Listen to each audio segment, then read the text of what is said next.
A couple of months ago, I talked about a really bizarre situation with a woman that cooked a meal for her family, only the problem is after the meal, pretty much everyone that ate it got game ended. Now, at the time, it was really bizarre because no one seemed to understand what was going on. Basically, there was a woman called Erin Patterson, and she went ahead and gathered a bunch of mushrooms to make into like a stew or a meal for her family. The family ate the meal, and pretty much all the relatives and all the in-laws that ate the meal, they were either in critical condition or they passed away. Now, you're probably thinking, what's the problem? You know, she just made a nice little mushroom meal for her family. Well, the thing is, the mushrooms she used were death cap mushrooms. I probably don't need to explain how deadly they are. I genuinely think that they are the deadliest mushroom on the planet. But again, if you have a food that has the name death in it, it's either going to be very, very spicy or it's probably going to kill you. Now, this woman was investigated by the police and she actually changed her story multiple times, saying that she didn't actually find the mushrooms when foraging, but instead bought them from a store, which again, like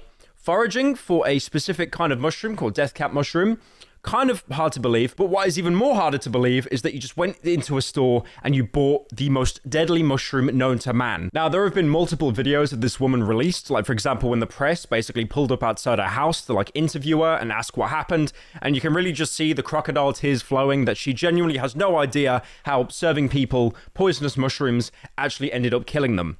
It's a tragedy what's happened. They were some of the best people that I've ever met. Can you tell us a bit more about the lunch?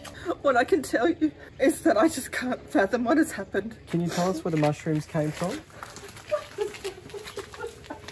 Now, these mushrooms weren't just served on a plate because, you know, if you looked at a death cap mushroom, you could probably tell, I shouldn't really be eating this. Instead, they were cooked inside a beef Wellington. Now, I know this sounds weird, me being British. I have never had a beef Wellington in my life, but now I'm even more cautious to try it because the only example I know that someone else has had it killed them. And the worst thing is, apparently, out of all people, the neighbors thought something was up, something was a little bit sussy, because they suggested that the 49-year-old woman knew that she was going to be arrested the following day and had what they called a freedom fling. Now, I'm not really sure as a 49-year-old woman what a freedom fling is before you get locked in the slammer. Maybe she went to like the bingo house. Maybe she opened up some red wine. What most people would do at that point, knowing they're going to be arrested, they try to make some kind of amends or maybe just, I don't know, put on a fake mustache and try to skip the country. But now, like I said, she's been charged with murder. But the thing is, the people that attended the dinner party, they were in-laws, they were relatives, and apparently the relationship was a little bit estranged, so it kind of adds up. So it was her in-laws, Don and Gail Patterson, both age 70, and Gail's sister Heather Wilkinson, 66, wife of the 69-year-old local Baptist church pastor,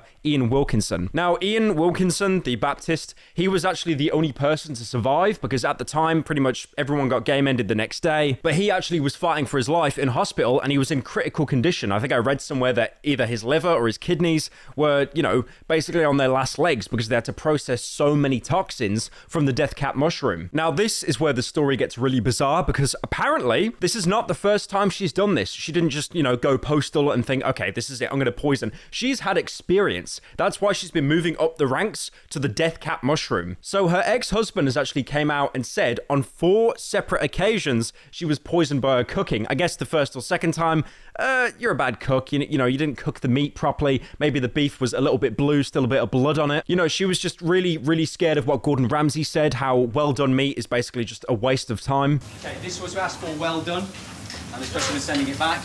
And let me just tell you something. You know, in terms of well done, look, we praised it. What is that? That's well done. That is well done, so stop bringing me shit! What about this, Gordon? That is well done! Look, it's white inside! Yes, I'll tell her. Oh my God. What a fucking muppet. Now, the only defense she's came out with at the minute is saying, I didn't do anything, I loved them, I just can't fathom what even happened. And even though she's being charged with multiple counts of murder, she's not trying to enter any kind of plea agreement, any kind of bargain of, okay, maybe it was a bit of poison. Not too much poison. Just, I only wanted to make them sick. Now, since the charges have been stacked against her, she's been doing a lot to try and, I guess, I don't know, like hire Saul Goodman or any kind of decent lawyer. Because at the minute, she's trying to sell her luxury holiday home for around $1 million. And keep in mind as well, the charges against her at the minute are like 3 actual real murders and then 5 attempted murders. So, yeah, she's going to need a lot of money and a very good lawyer to even try to get, you know, any kind of justice from that. Now, obviously, she's been charged. This probably will go to court, and I'm imagining that the biggest testimony out of the entire case is going to be Ian Wilkinson, the one guy to actually eat the beef Wellington and then survive. I'm not really sure how the probing is going to go there. Probably, did you eat the beef Wellington? Yes. Okay, guilty. The thing that I really don't understand is if she really wanted to get rid of the in-laws, if she didn't like them, why would you try to poison them? Because it is so obvious that you're the one that cooked the meal. You have absolutely no alibi because originally it was foraging and then it was, oh, I just picked them up from a shop. No, I actually got them from a 7-Eleven. But it seems to be now the story's changed that she didn't know she was serving the mushrooms. Like maybe these store-bought mushrooms that were death cap mushrooms, even though they're probably completely illegal to sell in like any kind of mainstream grocery store. No, she bought them. She put them in a box and they floated onto the plate. Actually, the whole beef Wellington just floated into the oven and cooked itself. Also on top of that as well, remember that I mentioned earlier that the husband was poisoned on 4 different occasions. He was actually meant to go to that meal with the cursed beef Wellington, but he actually bailed last minute. Also on top of that as well, when the meal was actually made, she didn't eat any of the beef Wellington and she didn't serve any of it to her kids. She only served it to the in-laws. So it really does point to the fact that she knew that this was poison, she knew it was going to kill people, but instead tried to actually save her kids from it and obviously herself. Now, I can imagine some deranged people in the comments section saying, well, a death cap mushroom. I see them on Google all the time. It's just a white mushroom. What would, she could so easily have plucked that mushroom, even though she's changed that story, by the way, and she thought it was a safe mushroom. But like, for example, if you think of the most common mushroom that you use in like eating or cooking, a button mushroom, they don't look anything similar. I think the only main consistency is they're both white, but the shape is entirely different. This cope is actually so comedically pathetic that when I actually streamed my initial reaction to the story breaking out, I was looking at mushrooms and like even the websites do not know how to describe how terrible these things are. So a death cap mushroom, so you know like button mushrooms, right? Button mushrooms that you eat. They don't even look anything similar.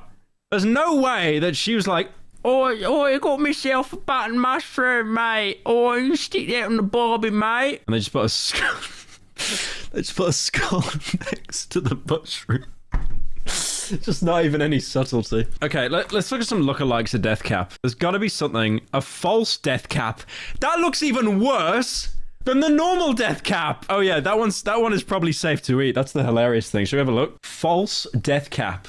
It looks like the deadly Aminata, but is actually edible. But it's not very nice and not worth the risk. I just...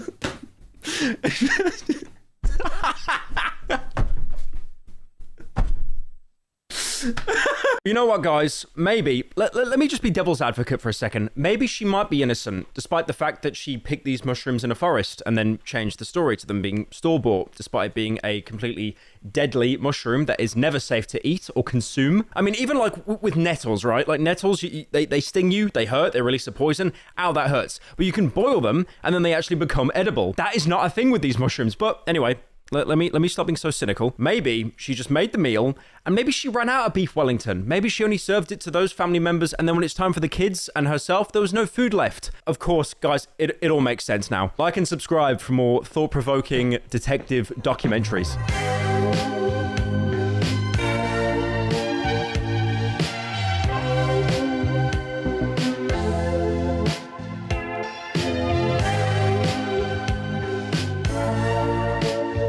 See the dog right there. You see? Yeah. Just chilling. First.